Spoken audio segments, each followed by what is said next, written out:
el camino para el creyente. Ese es nuestro camino cuando nosotros hemos recibido a Cristo como el Salvador de nuestras vidas, como el perdonador de nuestros pecados. Ese debe ser nuestro camino, la santidad. Dice la introducción, el creyente justificado, a quien la fe le ha sido contada por justicia, como dice Romanos 3:21.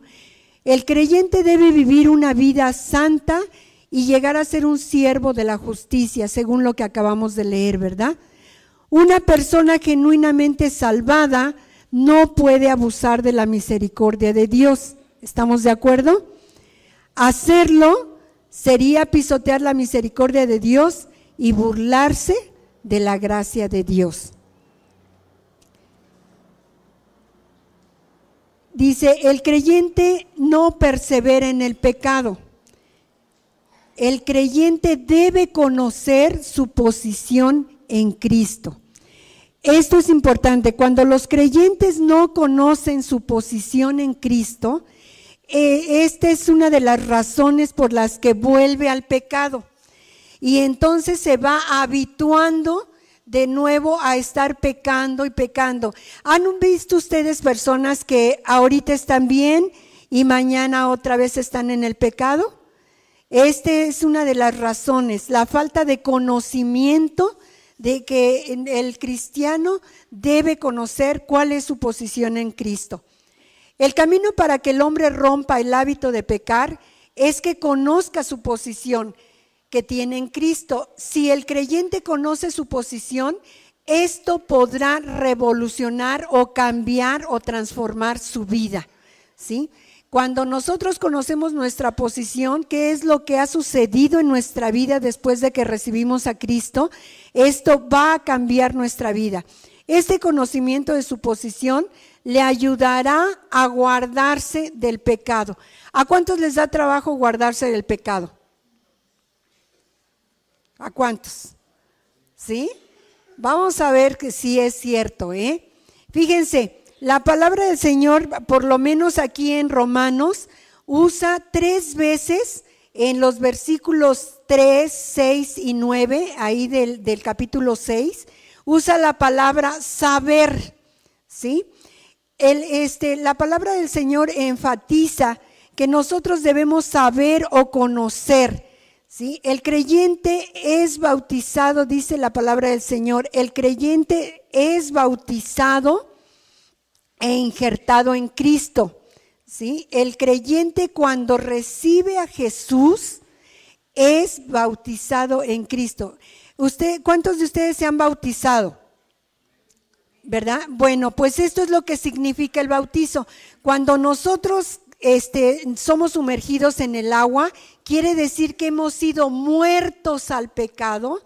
Y cuando somos levantados del agua, significa que hemos resucitado a una nueva vida, ¿sí? Entonces, cuando nosotros sabemos o conocemos que cuando fuimos bautizados, fuimos sepultados y que hemos sido resucitados para andar en una nueva vida, entonces podremos entender que lo que Jesús ha hecho en nuestras vidas es que cuando nosotros creemos en Él como el Salvador de nuestras vidas, Él nos ha hecho morir al pecado. Hemos muerto juntamente con Él al pecado. ¿Alguna vez han visto ustedes un muerto que peque? ¿Verdad que no? Entonces, ¿por qué los creyentes de repente dicen, es que me resbalé? Perdóneme, hermano, no es cierto. Lo que pasa es que usted no está consciente de que usted ha muerto al pecado y lo que ha hecho es tomar la decisión de volver a pecar, ¿sí? Entonces, cuando nosotros sabemos que hemos sido muertos al pecado para andar en una vida nueva, ¿qué quiere decir esto? Que nuestra vida no puede seguir siendo igual en el momento en que nosotros entregamos nuestra vida a Cristo. ¿Recuerdan el pasaje cuando aquella mujer adúltera vino a Jesús y Jesús le dijo, mujer, tus pecados te han sido perdonados? Había muerto al pecado, pero le dijo algo más, le dijo, vete y no peques más. ¿Qué quiere decir? Que su conducta tenía que cambiar.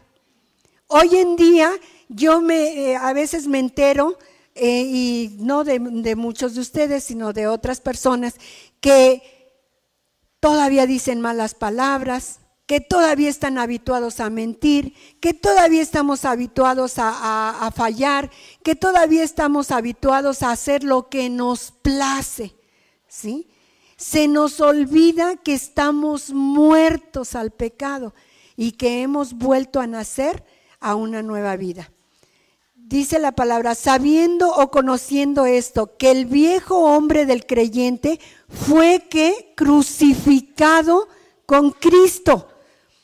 También nosotros hemos sido crucificados con Cristo. Ya no podemos pecar, ya nuestra vida, ya no, la vida nueva no debe estar habituada al pecado. ¿Por qué? Porque nuestro viejo hombre o nuestra vieja naturaleza de pecado ya fue crucificada con Cristo. Entonces no hay razón para seguir pecando, ¿sí?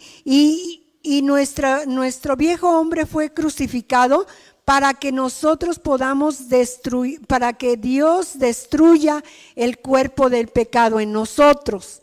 ¿Sí? Nuestro cuerpo de pecado ya fue destruido cuando nosotros recibimos a Jesús. También fue crucificado para dar al hombre poder para renunciar al pecado. Yo conozco personas que dicen, ay Dios mío, no me dejes pecar. ¿Usted cree que Dios lo deja pecar? O sea, no, eso es algo que no es congruente, ¿sí? El Señor nos ha dado poder para que nosotros renunciemos al pecado, pero Dios no va a renunciar al pecado por nosotros. ¿Quién debe renunciar al pecado? Nosotros somos los que debemos renunciar al pecado, ¿no? Entonces, hay personas que dicen, bueno, en el programa yo he visto chavos que me dicen, yo estuve aquí hace tantos años, pero pues ya vengo de nuevo, ¿no? O sea, creen que pasar por el programa es lo que les va a hacer crucificar su actitud de pecado. Para el creyente, fíjense, el creyente fue crucificado con Cristo para que el creyente sea un hombre muerto al pecado, ¿sí? Ahí les puse, sería contradictorio pensar que el que está muerto está vivo, ¿no? O sea, ¿cómo puede estar muerto para el pecado y vivo para pecar? O sea, es una contradicción. Entonces, el creyente ha sido crucificado para ser un hombre muerto al pecado. Entonces, la recomendación es, cuando tú estés tentado a pecar, lo primero que debes pensar es, no, yo ya morí al pecado. ¿Qué quiere decir muerte? Separación. Entonces yo ya me separé del pecado, yo ya no tengo que pecar. ¿Por qué? Porque yo ya fui muerto al pecado, ¿sí? El creyente no persevera en el pecado.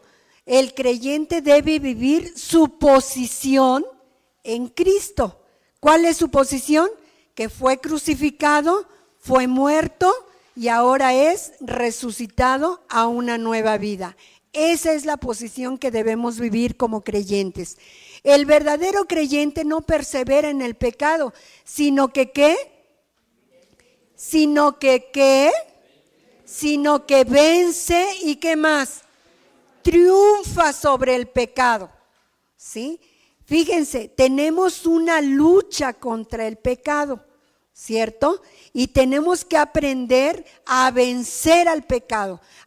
Tenemos que aprender a decir no. Ahora hay un comercial muy bueno, ¿se han dado cuenta? El de aprender a decir no. ¿No lo han visto? Ay, qué bueno que no ven tele, nada más yo. Bueno, ese comercial está muy bueno y nos debe recordar que nosotros debemos aprender a decir no al pecado, ¿sí? Para poderlo vencer. En el versículo 11 nos dice que lo que el creyente debe hacer para vivir en victoria sobre el pecado. No hay excusa, hermanos. A veces decimos, es que pues me invitaron y pues ni modo de decir que no. Es que hubo una fiesta en mi casa y pues todos empezaron a tomar y pues ni modo de dejarlos solos, ¿verdad? O sea, es que mis amigos me invitaron, es que mis vecinos, o sea, es que nada, ¿sí?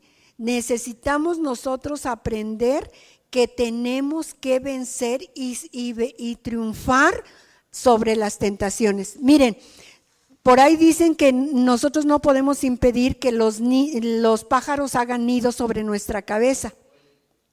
O que vuelen sobre nuestra cabeza, perdón, pero sí podemos impedir que hagan nidos sobre nuestra cabeza, ¿cierto o no? O sea, tú tienes el poder que Dios te ha dado, que Jesús te ha dado, para poder decir no al pecado, ¿sí? Y no hay excusa, porque siempre queremos justificar nuestro pecado, ¿no? Es que mi mamá me corrió de la casa. ¿Sí? Es que mi papá no vive bien la vida cristiana, es que mi esposo es una piedra de tropiezo. No, hermano, es que tú necesitas aprender a vencer las tentaciones. Considérate a ti mismo muerto al pecado, pero vivo para Dios. Un hombre muerto, ya decíamos, obviamente no puede pecar. Resucitado en Cristo como Cristo fue resucitado. ¿Ustedes saben para qué fue resucitado Cristo? ¿Por qué no se quedó muerto en la cruz del Calvario? ¿Por qué no se quedó en el sepulcro?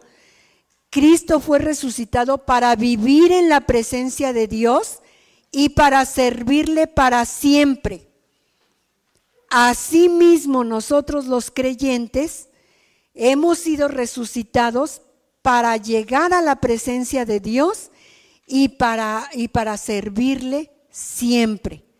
Ay, pero es que no me dejan. Ay, pero es que ahí no me gusta. Ay, es que a mí no me gusta tener problemas. Es que no me gusta ser metiche.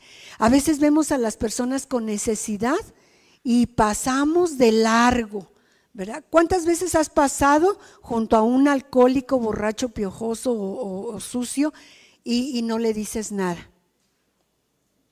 ¿Cuántas veces te pasas de largo y no le dices que hay esperanza? ¿Sí? ¿Cuántas veces ves que tus familiares necesitan y no les ofreces ayuda? ¿Cuántas veces ves que alguien necesita pasar la calle y no te ofreces a pasarle la calle? ¿Sí?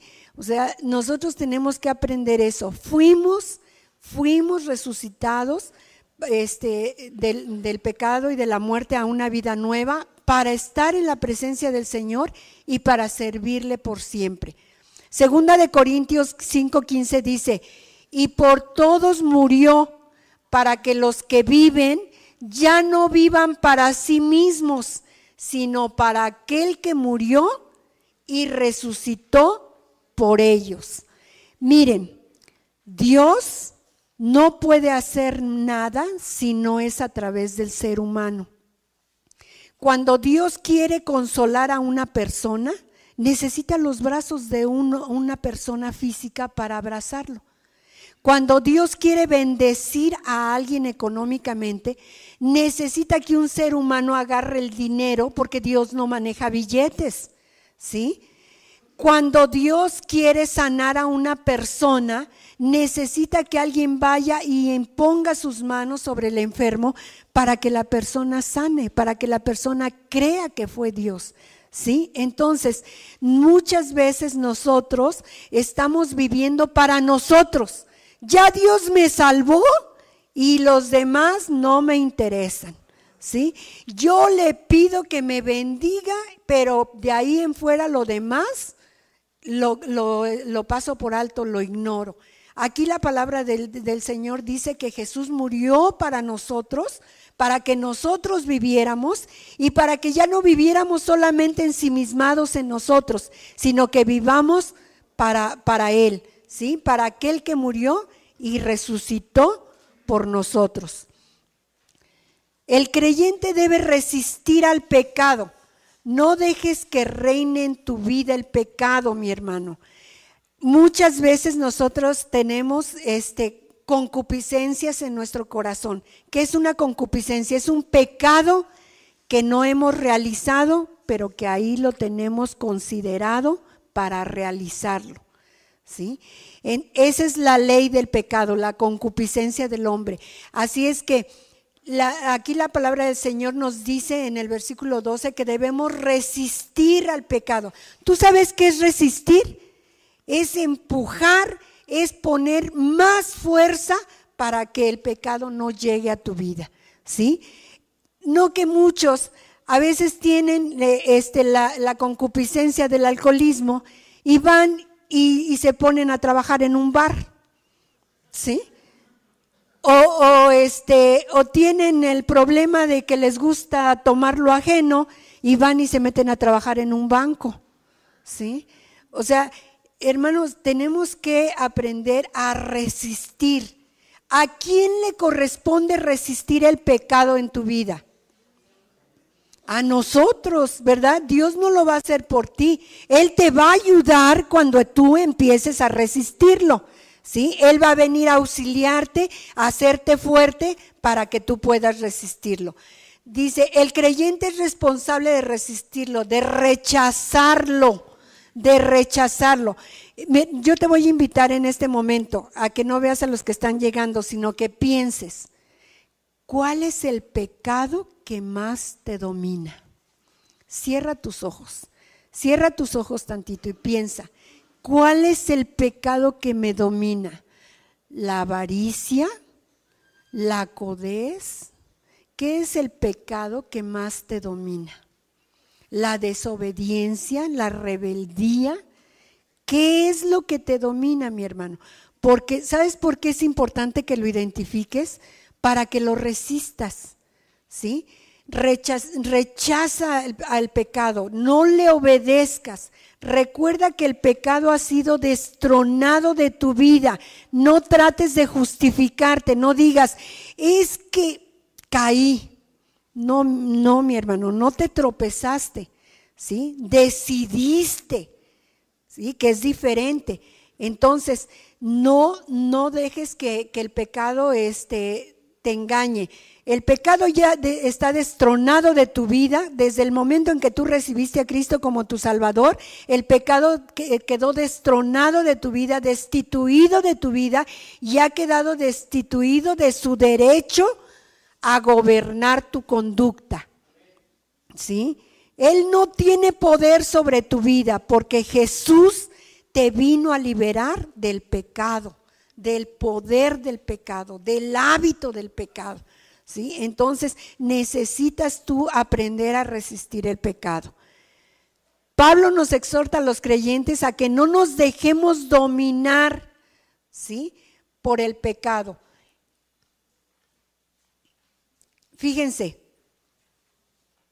por ejemplo, un general que es destituido de la milicia por alguna falla, X o Y, es destituido y es reemplazado por otro general. ¿A quién deben obedecer los soldados? ¿Al general destituido o al general que sustituye? Al que sustituye, obviamente, ¿no? No vamos a obedecer al que ha sido destituido. Es lo mismo con el pecado. Si Jesús nos ha dado una vida nueva, no tenemos por qué hacerle caso al general destituido que era el pecado, ¿sí? Nosotros tenemos que aprender a resistir al pecado. El creyente no debe presentar los miembros de su cuerpo al pecado. Fíjense qué interesante está esto. En el versículo 13 dice, ni tampoco presentéis vuestros miembros al pecado como instrumentos o como armas de iniquidad, sino presentaos vosotros mismos a Dios como vivos de entre los muertos. ¿No es cierto que Jesús nos resucitó? Y vuestros miembros a Dios como armas o instrumentos de justicia. Estaba leyendo otra versión y me gustó mucho porque les voy a leer cómo dice este pasaje. y no ofrezcan ningún miembro de sus cuerpos al pecado como instrumento o armas de perversidad. Por el contrario, ofrezcan sus cuerpos a Dios como personas que estaban muertas y han vuelto a vivir, y entreguen sus cuerpos como instrumentos para justificación ante Dios. Entonces, ¿qué es lo que debemos hacer? Ya conocemos cuál es nuestra situación, ya que nos están enseñando la palabra a que debemos vivir nuestra posición en Cristo, y ahora nos está diciendo que no ofrezcamos nuestros miembros. Por ejemplo, si tú tenías el dominio o el pecado en tu vida de ser morboso, pues no veas lo que no debes ver, no utilices tus ojos para seguir siendo morboso, ¿sí? Si tú usabas tus manos para asaltar, no uses ya más tus manos para asaltar, usa tus manos para dar, ¿sí? Si tú usabas tu boca para murmurar, pues ya no uses tu boca para murmurar, ahora usa tu boca para predicar, ¿cierto? Eso es lo que nos está diciendo la palabra del Señor, que no utilicemos nuestros miembros para el pecado, sino que ahora utilicemos nuestros miembros como armas de justicia. Los cristianos, como seres vivos arrancados de la muerte, deben entregarse a Dios y poner a su servicio los miembros de su cuerpo de una manera santa, ¿sí?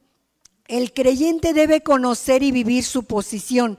Ya lo vimos, ¿verdad? Ya conocimos nuestra posición, estamos muertos al pecado, ¿ok?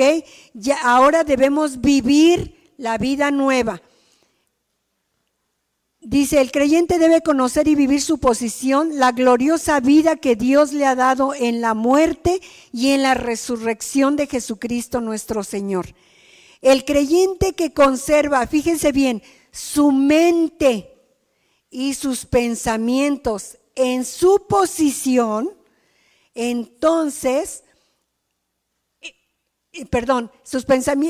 sus pensamientos en su posición en la muerte y resurrección de Cristo, es el que vencerá el pecado en todo tiempo, ¿sí? Su mente y sus pensamientos, ¿sí? Cuando tú estés tentado a pecar, piensa, estoy muerto al pecado, no tiene nada que ver conmigo, eso ya no me interesa, ¿ok? Estoy resucitado a una nueva vida. El creyente no persevera en el pecado, el creyente no tiene licencia para pecar.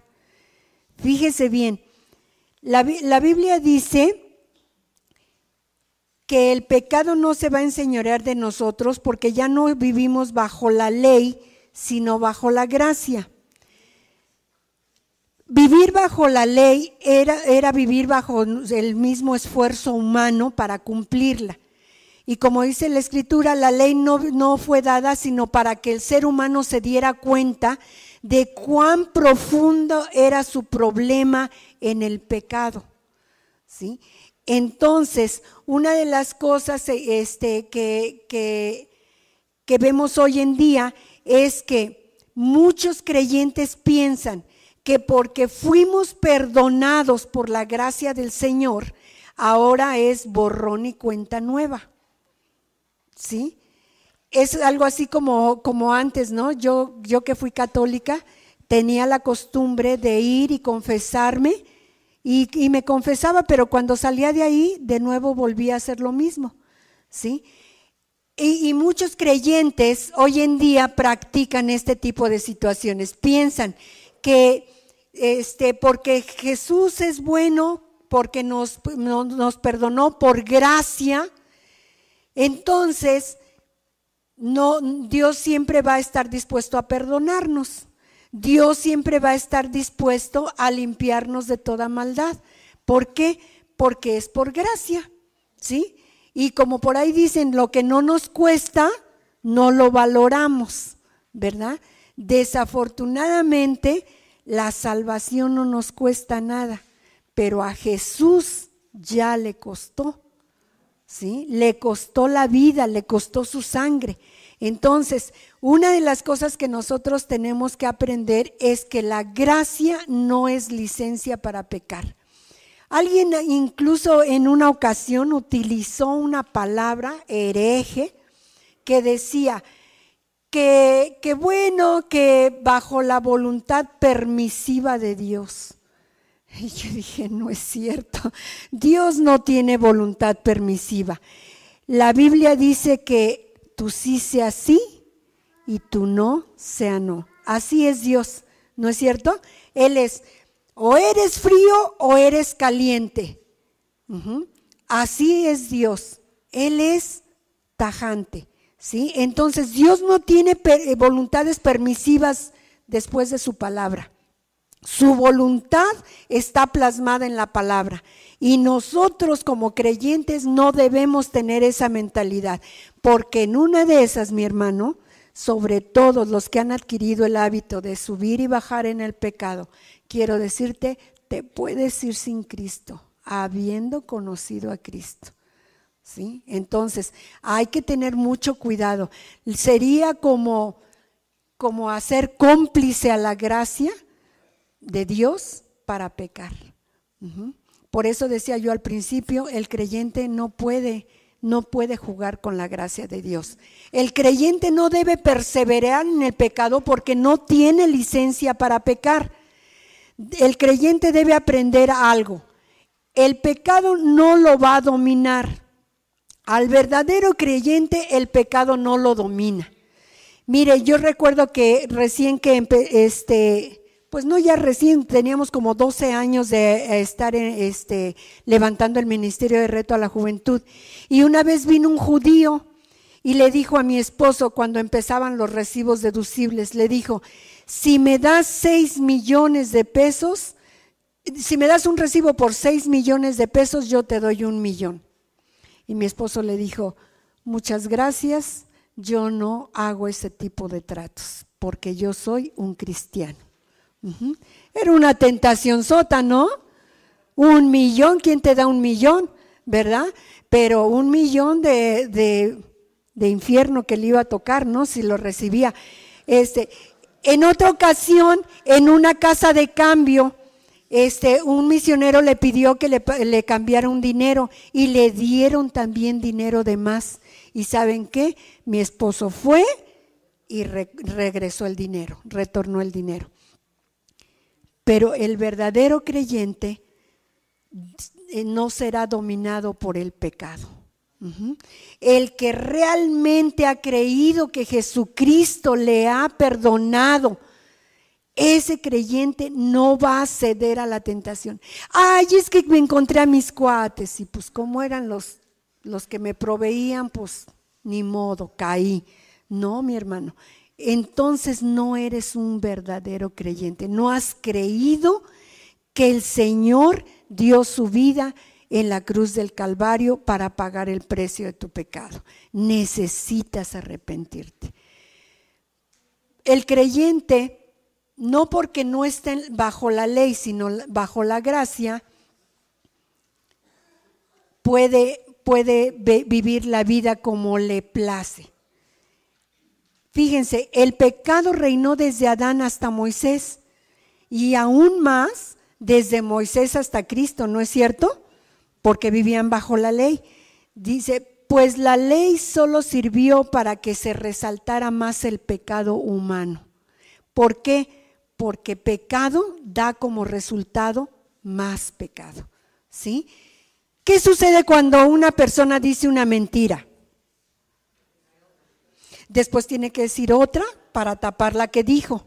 Y después tiene que decir otras 3 para tapar las 2 que dijo, ¿sí? Y pecado trae más pecado. Entonces, para eso sirvió la ley. Pero Cristo ha terminado con el régimen de la ley para introducirnos en el régimen de la gracia. Nótense 2 cosas.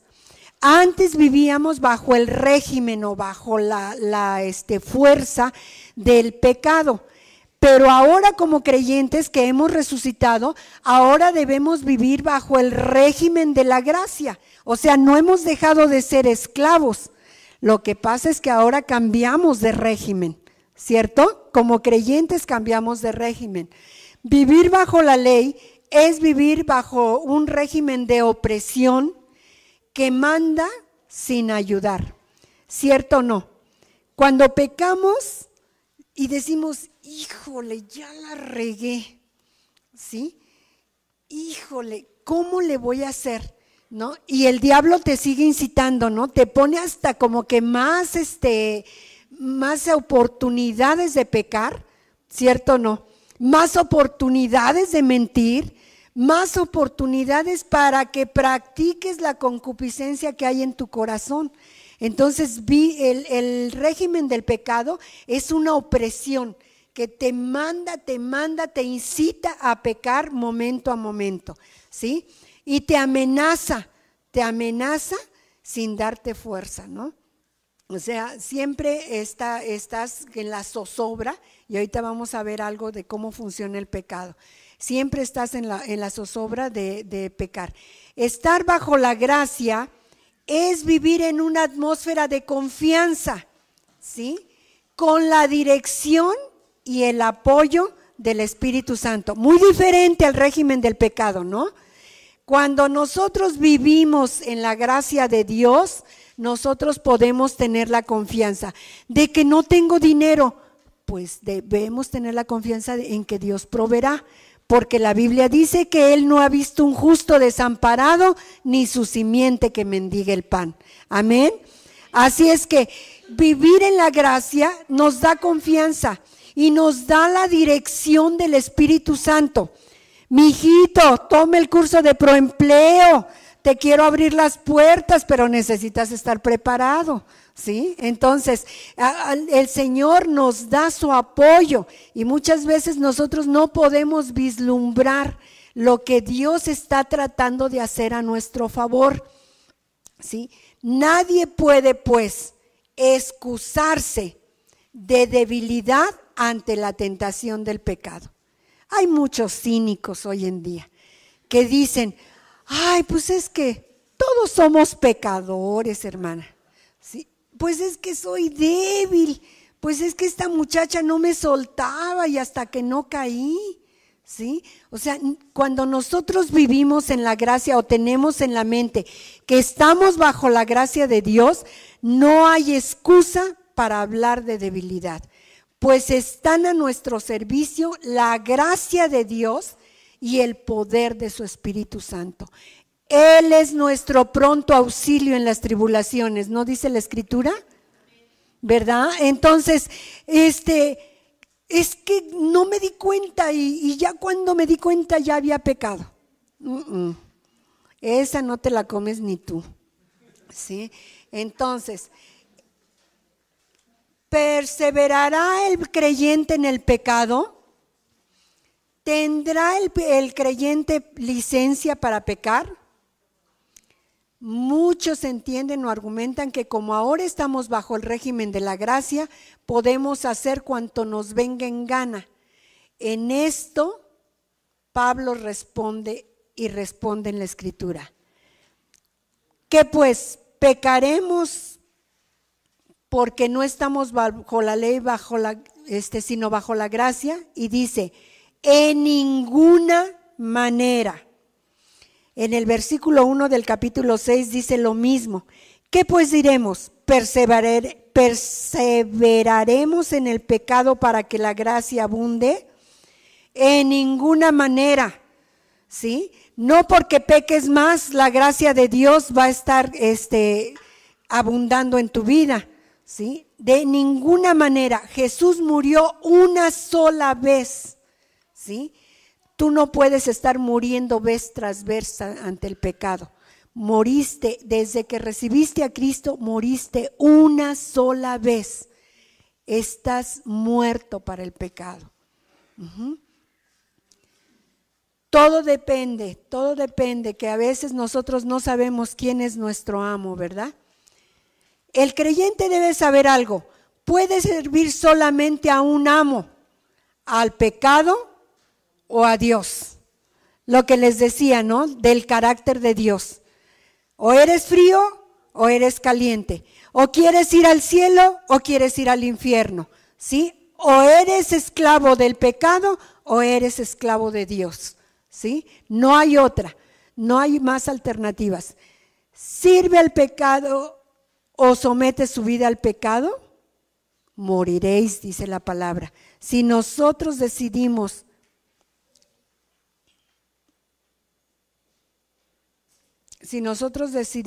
vivir en el pecado, vamos a morir, ¿verdad? Fíjense, la palabra siervo, que proviene del griego doulos, que significa esclavo, ejemplifica muy bien cuando nosotros somos esclavos o del pecado o de la gracia. Por ejemplo, un trabajador que tiene un empleo con un horario de 8 a 3 de la tarde. Mientras está trabajando, el trabajador es esclavo de su jefe y tiene que hacer todo lo que su jefe le mande hacer ¿a qué horas dije? De las 8 a las 3 de la tarde. Una vez que termina su tiempo de labor, él puede salir y hacer de su vida lo que quiera. Puede ir al súper, puede irse a bañar, ¿cierto o no? ¿Sí? Pero un esclavo no puede ni siquiera expresar sus pensamientos. Un esclavo está para cumplir la voluntad de su amo. Por eso, si nosotros somos esclavos del pecado, ¿qué pasará? Todo el tiempo vamos a andar pensando en el pecado, ¿sí? ¿Cómo le quito las partes a la computadora? ¿Cómo me robo esto? ¿Cómo me robo el otro? ¿Cómo me robo el dinero? ¿Cómo saqueo a mi mamá? ¿Sí? O sea, siempre vamos a estar meditando en cómo lo vamos a hacer. ¿Cómo voy a asaltar? Pues lo voy a amedrentar. Me platicaba una psicóloga en esta semana que la habían asaltado. Y el chavo que la asaltó le dijo, dame tus aretitos. Y ahí está ella, sí, pero no te me acerques, ¿no? No me toques. Dame tu bolsa. Y le da la bolsa, ¿no? Y dice, llevaba yo mi lunch en la bolsa. Dame todo el dinero que traes. O sea, y si no me lo das, y si gritas, y si esto, amedrentándola para que le diera y cediera a todo lo que le quería darle. Dice, ¿tú crees? Dice, me fui en sentido contrario de donde él se fue. Cuando llegué a la parada, dice, pues estaba yo temblando y todo. Dice, pero en mi bolsa yo traía mi laptop, traía mi dinero, traía todo. Y dice, y regresa y se me acerca y me dice, tú traes más cosas. Imagínense, ¿no? O sea, así es el pecado, ¿no es cierto? Así es el pecado. El pecado te hace estar pensando cómo hacer las cosas que tú te van a causar placer. Imagínense, le dio 200 pesos, ¿no? Pues 200 pesos para él son una millonada. Entonces,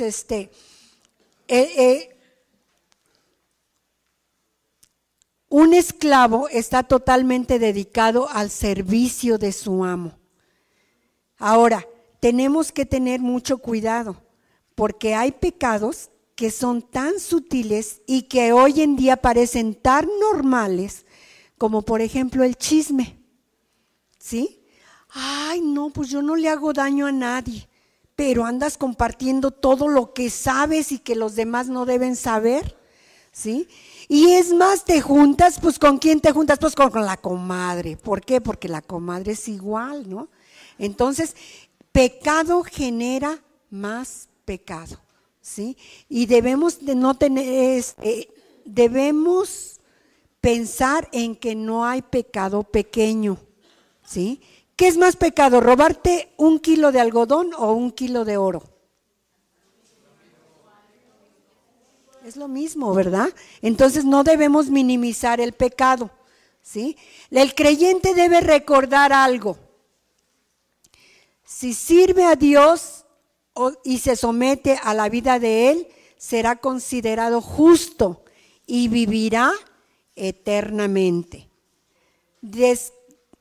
Queda descartada la permisividad del libertinaje, ¿sí? Queda descartado, no tenemos licencia para pecar. El creyente debe recordar algo. Dice Pablo, acordaos de vuestra decisión. ¿Cuál era la decisión de los romanos?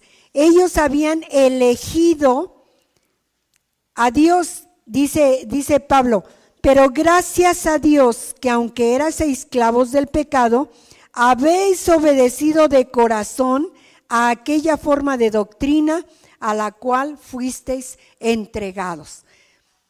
Fíjense, habéis obedecido de corazón, o sea, habían tomado la decisión espontánea de obedecer el modelo de enseñanza del cristianismo, ¿cierto?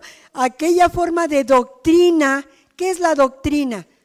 ¿Sí? La doctrina es el modelo, la guía, ¿sí? Que de la justificación o de vivir en santidad. Es un molde al cual los creyentes liberados del pecado fueron entregados para que su carácter fuese amoldado a la palabra de Dios, ¿sí? Entonces, miren, Dios nos hace morir al pecado, nos hace renacer a una nueva vida. Y como decía mi cuñado, cuando Dios da, hasta los costales presta. Nos da su palabra, que es la doctrina a la cual nosotros tenemos que amoldar nuestra nueva vida. Esa nueva oportunidad de vivir que tenemos es para que la moldemos a esta palabra. Que si tú eras peleonero y que si eras aquel que llegó y le dijo al padre, padre, acúseme porque soy muy bravero. ¿Por qué, hijo? ¿Por qué qué, padre? ¿Por qué qué? ¿Sí? Si usted es esa clase de persona, quiero decirle, Dios espera un cambio. Y el cambio lo debemos iniciar nosotros. Cuando Dios ve que tú has dado el primer paso para cambiar, Dios te va a dar su ayuda para sostenerte, para fortalecerte hasta que adquieras nuevos hábitos y tu carácter sea moldeado a la imagen y a la semejanza de Dios. Pablo exhorta a los creyentes romanos a poner por obra en la vida diaria la santificación progresiva. Hay muchos que cuando reciben a Cristo creen que llorando, creen que se acuerdan de sus pecados y moquean y chillan y se jalan los pelos y todo eso, ¿no? Mi hermano, tenemos que tener cuidado y hacer un análisis. Eso se llama remordimiento, ¿sí? Una cosa es remordimiento y otra cosa es arrepentimiento. Si tú eres una persona que se ha arrepentido, tu vida tiene que manifestar cambio. Si tú no te has arrepentido y vez tras vez vuelves a hacer lo mismo, quiero decirte, mi hermano, solamente tuviste remordimiento, pero te hace falta el arrepentimiento, ¿sí? Pablo nos dice que la santificación tiene que ser progresiva. Yo te pregunto, mi hermano, ¿qué tanto has crecido en este año en la santidad? ¿Qué tanto has crecido? ¿Ya tienes de veras esa victoria sobre ese pecado que te estaba asediando? ¿Ya no te clavas los cambios? ¿Sí? ¿Ya no mientes? ¿Sí? Ese es un proceso, la santificación es un proceso. Desde que recibimos a Cristo empezamos el proceso de santificación. ¿Ya no te enojas porque los demás no hacen lo que tú quieres? O sea, ya que ya has crecido, Pablo exhorta a los romanos a esto y también a nosotros para que nosotros progresemos en la santificación. El resultado, el creyente debe conocer el resultado de que al ser liberados del pecado nos hemos convertido en esclavos de la justicia. Dios nos ha libertado por medio de su Hijo, el Señor Jesucristo. Romanos 8:33. El creyente se ha convertido en esclavo de la justicia, ¿sí? Ahora, no hay forma de que pueda servir al pecado nuevamente. Si ahora somos esclavos de la justicia, ¿cómo vamos a servir al pecado? No, tenemos que servir a la justicia, tenemos que servir a Dios. El cristiano no puede pecar porque ha comenzado a recorrer un camino que conduce a la santidad. Ahora que ya estamos libres del pecado y nos hemos convertido en esclavos de Dios, el fruto que disfrutamos, fíjese, disfrutamos, está designado para guiarnos en el camino de la santidad, cuya meta es la vida eterna. Yo quiero decirte, ¿disfrutas tu salvación, mi hermano? ¿Disfrutas tu salvación? ¿Sí? Óiganme, yo me di cuenta, yo provengo de una familia que tiene muchas canas, tanto mi papá como mi mamá. Mi papá dicen que tuvo canas desde los 16 años, pero ¿saben una cosa? Yo me quedo asombrada de que con todos los problemas que he enfrentado en la vida, no tengo la cantidad de canas que tiene mi familia. Yo disfruto, ¿saben por qué es? Porque yo descanso en el Señor, porque he sido libre de la angustia, ¿sí? He sido libre del pecado, ¿sí? He sido libre, tengo mi fe, mi esperanza en que todas las cosas ayudan a bien a los que aman a Dios. Así es que, óigame, nosotros tenemos que vivir en esa paz, ¿sí? Nosotros tenemos que vivir pensando en que Dios es nuestro sustentador, Dios es nuestra fortaleza, Dios es nuestro amparo, ¿sí? Ya estamos libres del pecado y debemos disfrutar nuestra salvación. El creyente debe hacer algo, servir a Dios, según dice la escritura que leímos, servir a Dios con el mismo fervor con que servíais al pecado. ¿No es cierto que para pecar le echábamos un montón de ingenio? No, hombre, yo a veces digo, Dios mío, ¿cómo le hizo para enredarse en esta situación pecaminosa tan complicada? O sea, se necesita, yo creo que los chavos son bien inteligentes, O sea, no, hombre, hacen cosas que yo creo que ni los científicos han hecho, ¿sí? O sea, dice, nuestro pecado trabajaba a favor de más pecado. El creyente se dio cuenta que su pecado obraba más pecado y que no podía romper el poder del pecado sobre su vida. Por eso se volvió a la única esperanza que tenía en Dios mismo. ¿No es cierto que por eso nos hemos acercado a Dios? ¿No es cierto que por eso hemos recibido a Jesucristo como nuestro Salvador? Y la ley del pecado es la concupiscencia. Algo que el creyente debe hacer es analizar su corazón. ¿Cuáles son mis concupiscencias? Así como analizamos hace ratito cuál es el pecado que nos domina, ahora hay que analizar qué es mi concupiscencia, qué es lo que a mí me agrada, qué es lo que yo quisiera hacer, ¿sí? ¿Qué es algo que yo tengo ahí dentro de mi corazón que nadie sabe, pero que estoy esperando la primera oportunidad para hacerlo, ¿sí? Porque la ley del pecado es la concupiscencia. Miren, hablando de los romanos, se dice que los romanos eran personas sucias, asquerosas. Cuando nacía una niña, ustedes saben que en el Antiguo Testamento la mujer no era valorada. Cuando nacían las niñas, lo que hacían eran tirarlas a la basura. Y algunos las recogían para criarlas y todo, para prostituirse con ellas.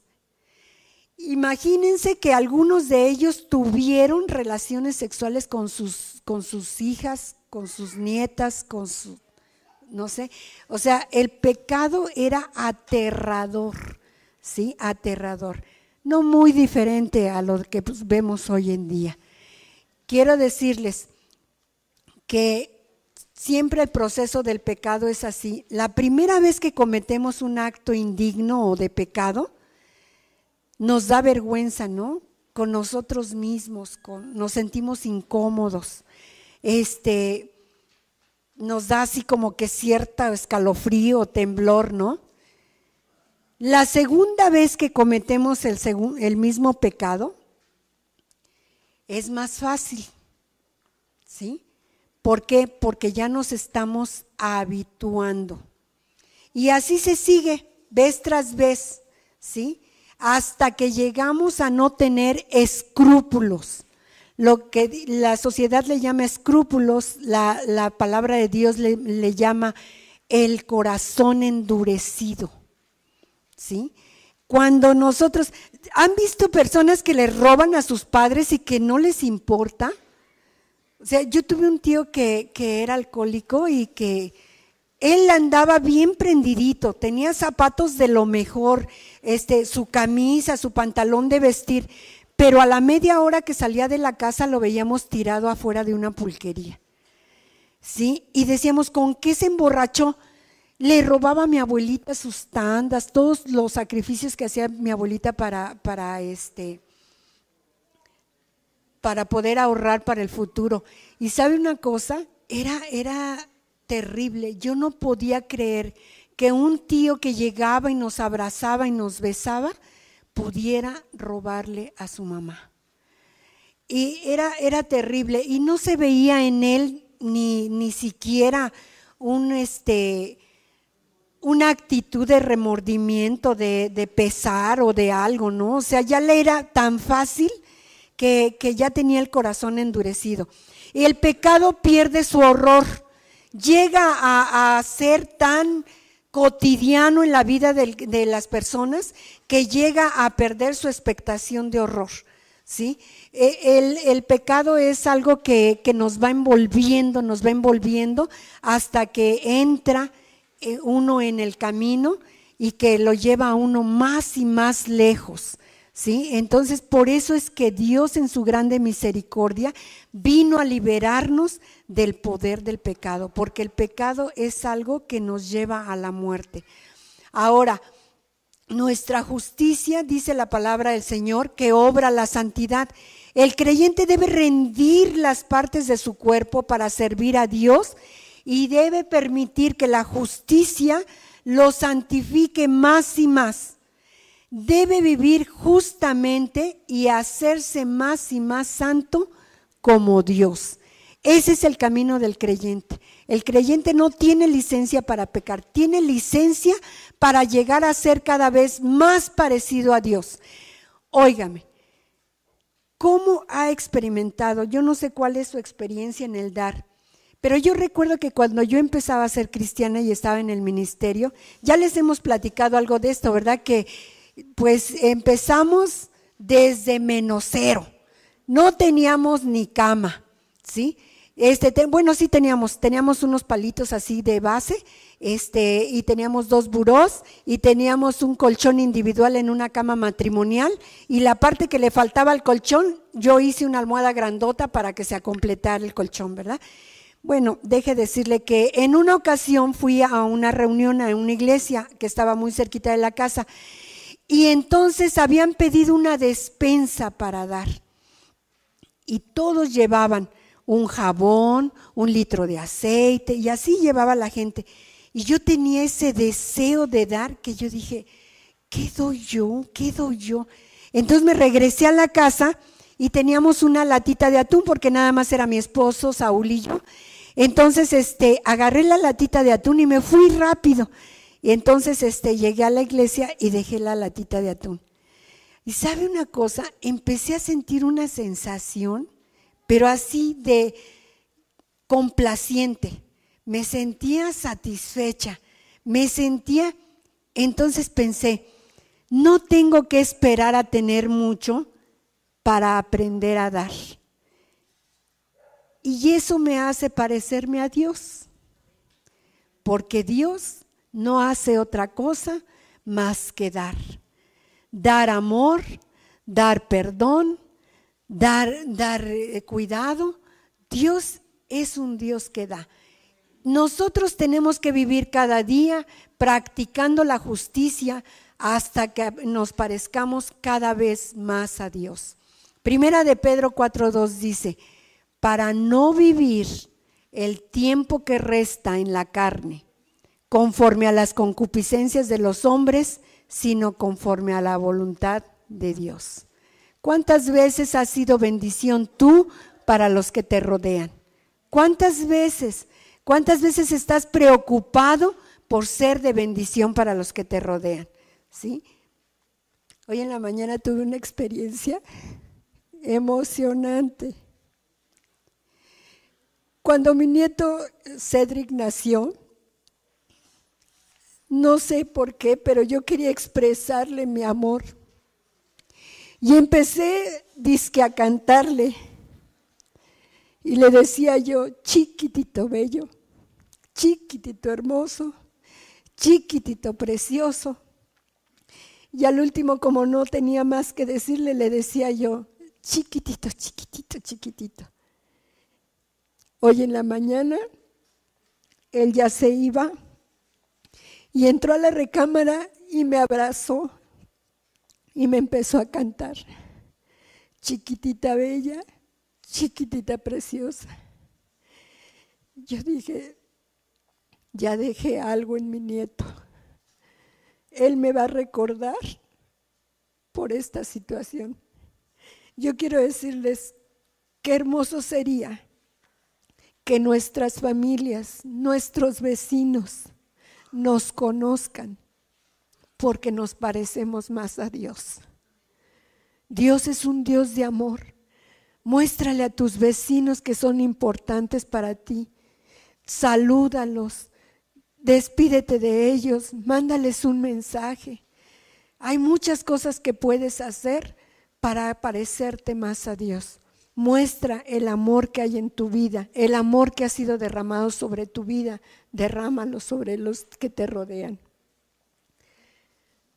Antes nunca tuvimos la oportunidad, antes de creer en Jesucristo, no tuvimos la oportunidad de mostrar la justicia. Pero ahora que somos creyentes, tenemos oportunidades diarias, a cada momento, de mostrar la justicia de Dios, de obrar la justicia de Dios. Solamente los que creen en Jesucristo son considerados justos. Pero ahora dice la palabra de Dios, habéis obedecido a Dios, habéis creído en Dios. Ahora tienes la oportunidad de comenzar a servir a Dios con el mismo fervor, con la misma energía con que servías al pecado. Quiero decirte que una de las cosas más importantes que hay es que tú empieces a servir a Dios con todo lo que tienes. No esperes a tener mucho. Tú tienes grandes cosas en tu vida porque Dios mora en tu corazón. El creyente debe preguntarse algo. El verdadero creyente debe preguntarse algo. ¿Qué fruto tengo del pecado que practiqué? ¿Qué fruto tenemos, hermanos? ¿Qué fruto tenemos? ¿Enfermedad? ¿Que la gente nos haya etiquetado? ¿Qué es el fruto? Tenemos cenizas solamente, ¿no? De lo que practicamos, del pecado que practicamos en nuestra vida. Fíjense, el verdadero creyente debe avergonzarse del pecado pasado. ¿No es cierto que muchas veces nos han dicho, ¿y eso que eres cristiano? Que esa frase todo lo que encierra, ¿no? La gente espera que nosotros seamos diferentes. La gente quiere ver el cambio que Dios ha hecho en nuestra vida porque hemos muerto al pecado. Fíjense lo que dice Esdras 9:6. ¿Le quieren poner, por favor? Ahí está, perdón. Dice, y dije yo, Dios mío, confuso y avergonzado estoy para levantar, oh Dios mío, mi rostro ante ti. Porque nuestras iniquidades se han multiplicado sobre nuestra cabeza y nuestros delitos han crecido hasta el cielo. Estaba avergonzado, ¿verdad? El profeta estaba avergonzado. Nosotros los creyentes debemos sentirnos avergonzados por el pecado, ¿sí? Porque una y otra vez estamos practicando el pecado cuando ya hemos sido muertos al pecado. El pecado nos condenó, el pecado nos corrompió, el pecado nos destruyó, el pecado nos habituó y nos hizo actuar en contra de Dios, ¿cierto o no? Por eso Pablo cierra esta porción sobre la victoria del cristiano contra el pecado al resumir el contraste que existe entre una vida de libertinaje en el pecado y la vida gloriosa de libertad en la entrega al Señor. El cristiano debe considerar algo: la paga del pecado es muerte, es separación. Si tú una vez entregaste tu vida a Cristo y sigues en esa actitud pecaminosa, quiero decirte, tu paga, tu salario, ¿saben de dónde, por qué utiliza Pablo la palabra paga? La palabra salario viene de la palabra soldado. Los soldados que habían trabajado, que habían expuesto su vida, que habían trabajado sudando, esforzándose, tenían derecho a una paga. Por eso Pablo utiliza esta porción, estas palabras y dice, porque la paga del pecado es muerte, ¿sí? Pero el don de Dios es vida eterna. Muerte, ya dijimos, es separación de Dios.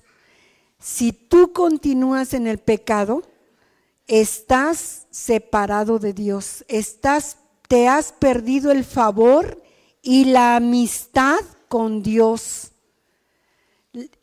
Estás expuesto a la muerte física y a la muerte eterna, porque la paga del pecado es muerte. Fíjense, el diablo nos va a dar también la paga, pero en especie, ¿verdad? Para que no la podamos cambiar por nada, ¿sí? El diablo también paga, ¿sí? Por vivir o por ser su esclavo, ¿sí? Entonces, la paga del pecado es muerte, pero la dádiva de Dios es vida eterna en Cristo Jesús, ¿sí? Siempre hay paga. La diferencia está en qué amo hemos decidido servir, de quién hemos decidido ser esclavos, ¿sí? El pecador no obra o trabaja, sino solo cree en el que justifica al pecador, cree al que justifica el pecador. Con solo creer recibe a Dios un regalo tan grande como el cielo, sin merecerlo. Al infierno se va sin méritos, ¿no? Fácil, no necesitas hacer nada. Pero al cielo solamente creyendo en el Salvador. Y quiero por último hacerte unas preguntas. ¿Estás obteniendo la victoria sobre tu pecado?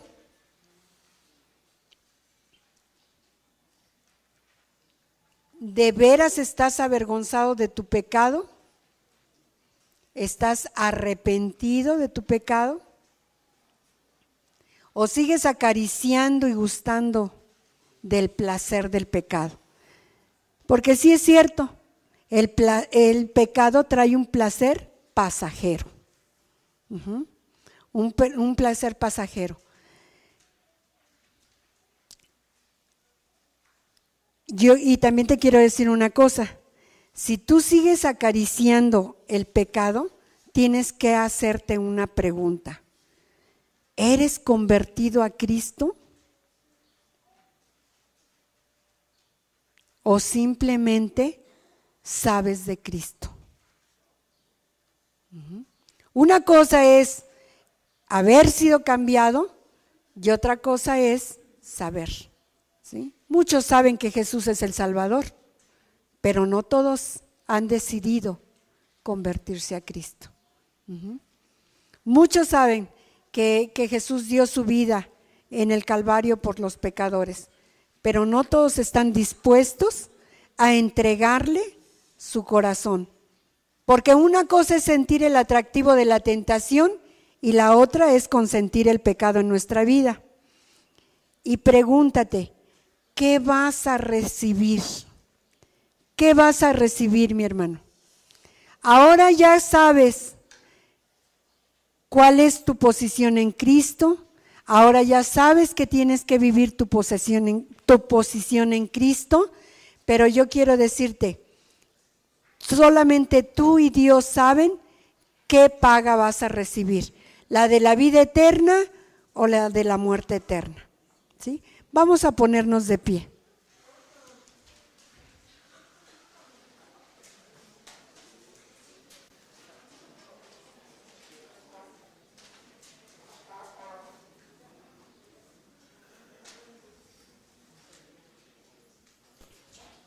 Vamos a cerrar nuestros ojos. Yo creo que este es un buen